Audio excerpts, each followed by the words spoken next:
Good afternoon. My name is Denise Bowens and welcome to my Fibromyalgia Journey channel.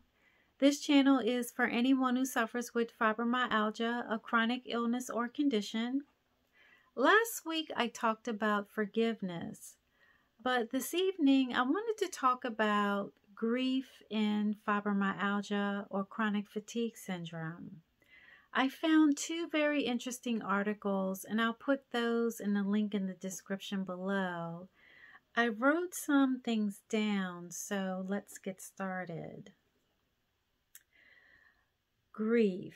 Now, I know with being newly diagnosed, or if you already have a condition, a chronic condition like either fibromyalgia, MS, chronic fatigue syndrome, arthritis, osteoarthritis, and then you're diagnosed with another condition, it's like you feel grief. And oftentimes it's like you have this inability to accomplish things that you used to. You feel that you have a loss of energy and strength, and you suffer a lot of grief. It's like you feel a loss, such a loss. So, and then it's like other things that you feel grief over. It's like you have a loss of friends. In my case, I have a loss of a parent or a spouse. You have a loss of energy and strength, and you may not be able to parent like you used to. So,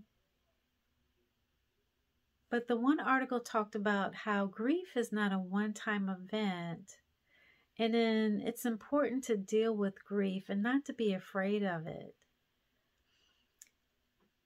And I remember reading a book about death and dying by Elizabeth Kubler-Ross in the 5 stages of grief. And the first stage is denial, like, is this really happening? And the second stage is anger. Am I going through this again? The third stage is bargaining. I promise to be a better person. The fourth stage is depression. It's like, I just want to be in this ocean of despair. And the fifth stage is acceptance. And that's a stage where you're coming to terms with it and that you're ready to move on. And it is a process. And I know sometimes for me, I want to rush through the process when I'm grieving, but it's a process. So what are your thoughts on grieving when it comes to either life circumstances or dealing with illnesses that come and continue on? It's not easy, but please feel free to share, comment, and subscribe. And I just want you to know, remember that you are beautiful, you are amazing, and that you are more than this illness or illnesses. And I hope you have an incredible week, and thanks for stopping by.